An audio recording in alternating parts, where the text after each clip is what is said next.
Hey guys, this is John, and I am playing Agassi Yev K in the 5-minute pool on ICC. Agassi Yev K from, is that Azerbaijan? Yeah, okay. Let's see who this player is. Agavasi Kamal, that's a very tough name for me to say. I'm going to play our usual Slav and get a slow Slav with bishop f5. I like this system a lot. I'm fond of it for black. Yeah, queen b3 is possible. Queen c7 is a reply. Usually they end up taking on d5 before black can play e6. So now I get to play e6, and I don't know that I've ever seen this exact position. Usually the knight would be on h4 and the bishop would be on g6 already. So this may be slightly unusual, but I'm still going to play it like a conventional setup. Now here, because they're threatening to take on d5 multiple times with my undefended queen, I will play knight b6 in a bid to relieve the tension. Try to get them to take on d5. That's what I'm trying to accomplish with that move. So if they do take, I will take with the e-pawn. And I like the fact that my light square bishop is not being held hostage yet. Like if he goes knight h4, I can easily play bishop e6 if I want. Okay, that's an interesting move. Here, I have to be careful because queen d7 could maybe be met by knight takes a7, although I might have knight c4 in that case. It's interesting. Does that work? So queen d7, because d7 would be the more desirable square, although queen d7 gets hit by knight e5, so I probably shouldn't even bother thinking about that. I should just go here, because then they have to retreat their knight, don't they? Knight takes a7 no longer works because rook takes a7 and my queen defends the knight on b6. So they're going to retreat, and a3 is not an impressive square, so probably just knight c3 will be played. I'll just develop now bishop d6. I'm curious if they will play knight h4 ever. Part of me wants to play h6, like maybe now would be a good time to play h6. Just so if ever knight h4, I can just drop my bishop back, no problem. Okay, so comfortable position for black. How will this middle game shape up? Given the pawn structure, white's normal plan would be a minority attack, but you can see that their queen is not well placed to initiate one of those. Knight a4 can often be answered by knight c4. I'm just wondering about my b7 pawn if I do that.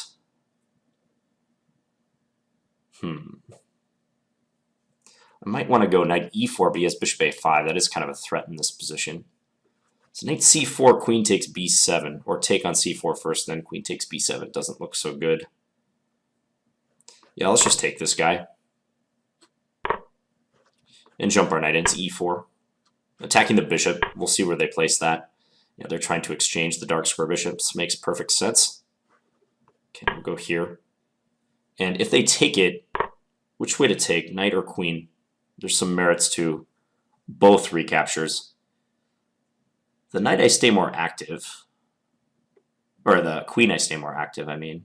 So let's do that. Knight takes would also be good because the knight is really well placed on the d6 square in this setup. Okay, I'm going to play f6. Let's just eject this piece. You can go to d3. This is true, but I don't know. I guess I'm not overly impressed with white's play thus far. Let's go here. We'll see if he plays knight c5. He does. Trying to trade. Now, the knight is not that threatening on that square, so I kind of want to play knight g5 and keep my knight, because I could use it to create threats against his king. However, they might go b4, b5 if I don't trade. We have b7 protected, so my fear is not an attack on b7, but like if knight g5, b4, they're coming pretty fast with that. I think I might just want to play a6 or something. Yeah, let's do that. We'll let them take on e4 if they want. I will take with the bishop when that happens. Let me pre-move this. They might go b4, yeah, but their queen is in the way, so it's okay.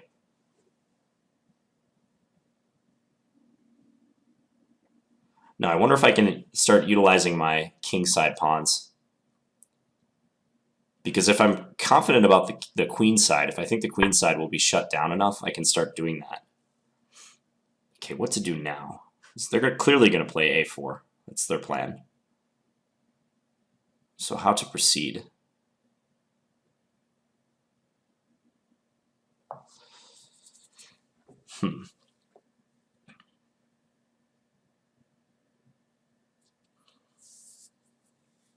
I still want to go knight g5 for some reason.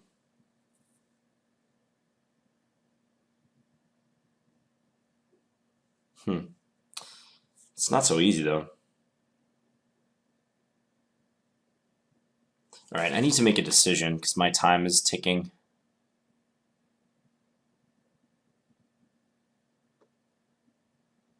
Oh, boy. Okay, let's just take. That's a move I should have played much faster. Takes that way. Okay. I'm going to start pushing my kingside pawns. That's what I'm going to do. Don't want a bishop trade yet. Maybe I should have done one. So now his bishop looks more impressive than mine.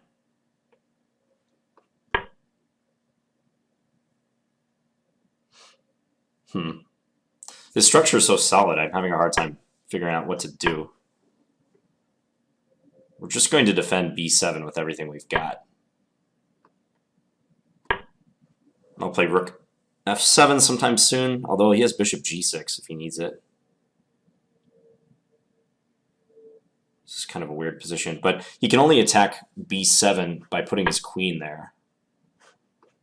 So how about we go here? Preparing rook f7 if necessary. He was trying to go queen b1. That was his plan.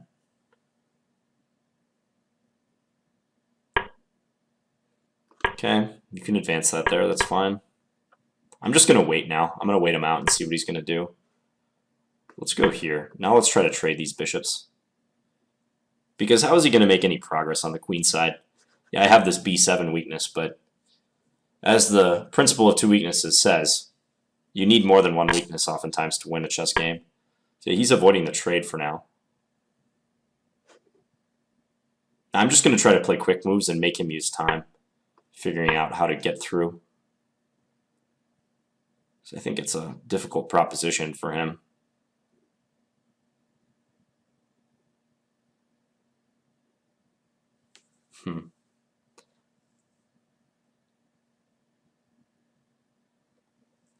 He's going to become low on time too if he's not careful. Like now, it's easier for me to find moves than him. If he's trying to play for a win, that is.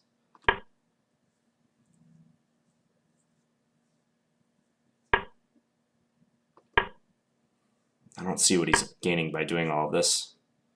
Okay, let's just trade.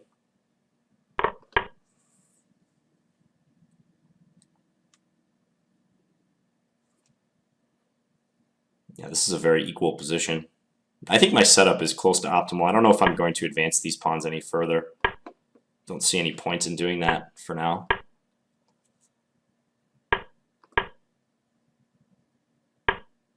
Really? You're going to do this? He's going for it. Okay, let's remind him that d4 is still weak. Okay, let's go here. Now I can fire against his center pawns. This is nice. I don't think he should have played e4. That was hasty. Now he's going to be in full-scale retreat mode. Attacking a5, hitting d4. This is nice.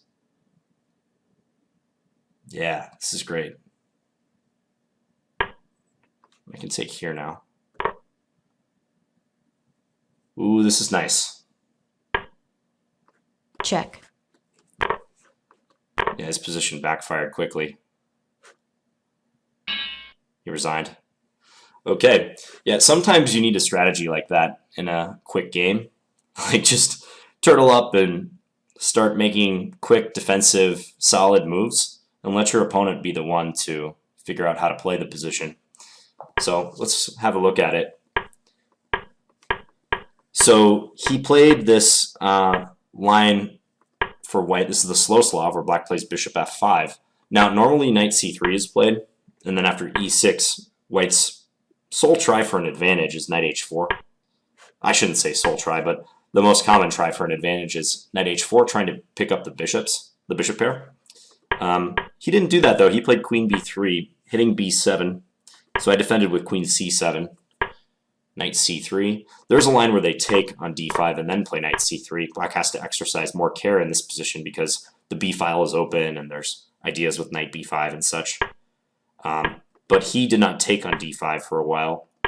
So e6. He could throw in knight h4 still if he wanted.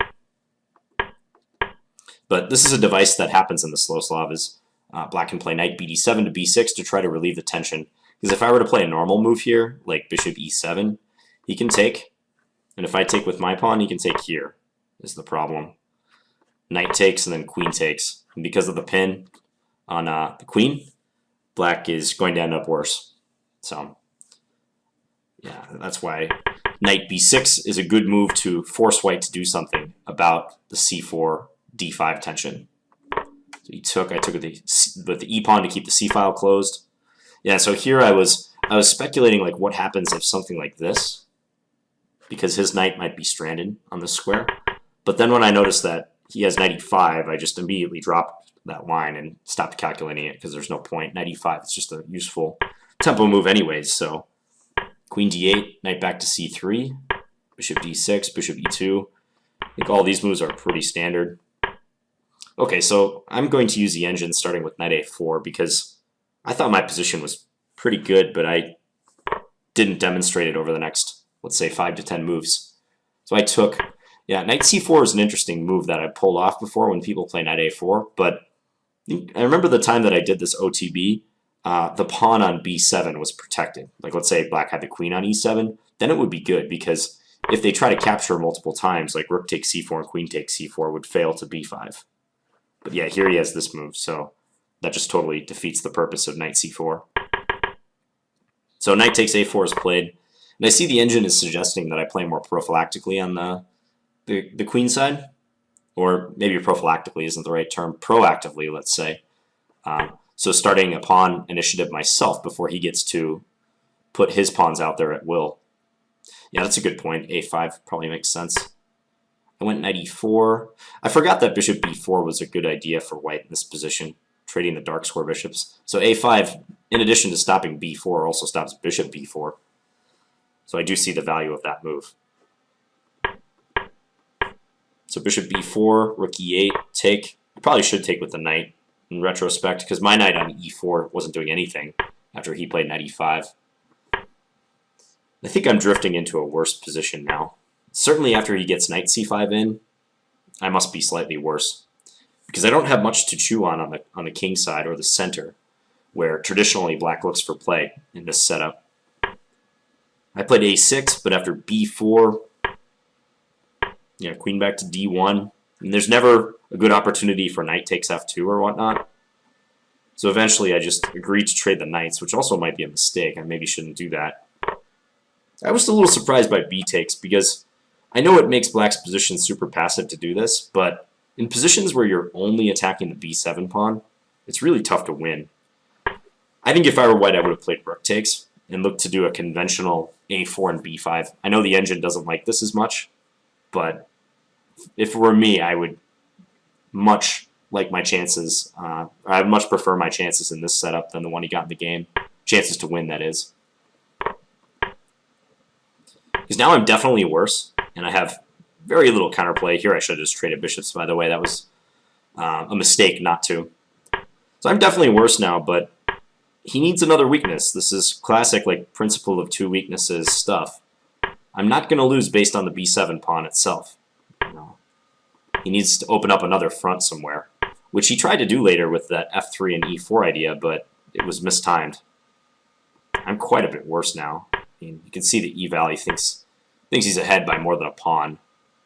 I was hesitant to play a move like f5, even though the engine's suggesting it. I thought that would lead to a deterioration of my position more than anything. And here I took the opportunity to play bishop f5.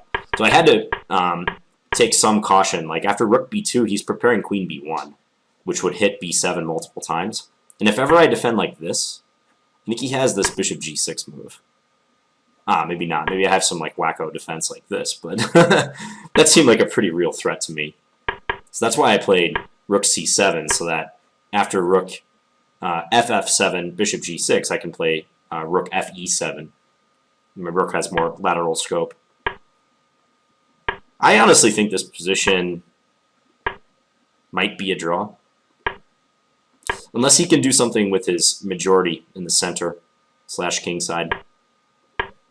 Otherwise, I know the computer is going to constantly say that black is worse, but that's not a surprise. It's just because white has control and black just has to sit there and defend. But that being worse does not necessarily translate to a loss. So now we trade the bishops. Earlier it was unclear to me who the bishop trade favors, but definitely later on, when his bishop was so well placed on d3, I had no qualms about trading, and I was seeking it out. I was expecting a move like king f2 in this position, just waiting.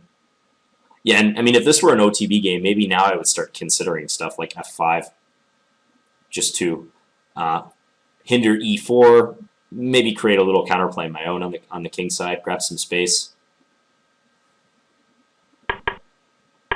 So rook e7, e4, take, queen d7. Yeah, now the time was all evened up, and he was the one who started having to defend his weaknesses. He had to stage a full-scale retreat, bring the troops home, as Danny would say, bring them back from their attacking positions. Yeah, now queen takes a5, and he just started dropping material. Yeah, this is bad. It occurred to me that he might have this move, trying to deflect this, but I see now, yeah, I have queen c1, winning the rook. Yeah, so he's busted here. Played h4, I took. Rook takes d4 was also very strong. Check. And I'm up 3 pawns clear with nothing for him to show for it. So amazing how fast that turned around. And playing quick moves was key in my defensive strategy too, because I was low on time as well. I think one important thing from this game is that decision to take on c5 with the b pawn. This can be debated, but even seeing the computer eval, I think rook takes is the better practical move in this position. I just don't think these structures with b takes are as robust, and they don't put black under as much pressure as if rook takes in the traditional minority attack with a4, b5 is kept on the table. It depends on the minor pieces. Like if he had, let's say, I don't know, a knight that could maybe come to a5 to eventually join in an attack on b7, that might be slightly different. But a light square bishop is never going to be able to attack b7 in a meaningful way. So he's only hoping to attack b7 with all his major pieces, but I can assign all my major pieces to defend. So in my mind, the only way he can win a position like this is if he breaks through in the center like he tried to do later, or somehow attacks me on the king side. It just seems unlikely. I kind of believe black should defend after this. So regardless of what you think, I think we can all agree this is a major decision for white, like which way to capture. I mean, sometimes there's even this capture too, as occurred in my game with Multicast, actually, in one of my blitz games with him. So anyways, I hope you guys enjoyed this 5-minute game. I'll be back tomorrow with another 5-minute game. Thanks for watching, guys. Bye.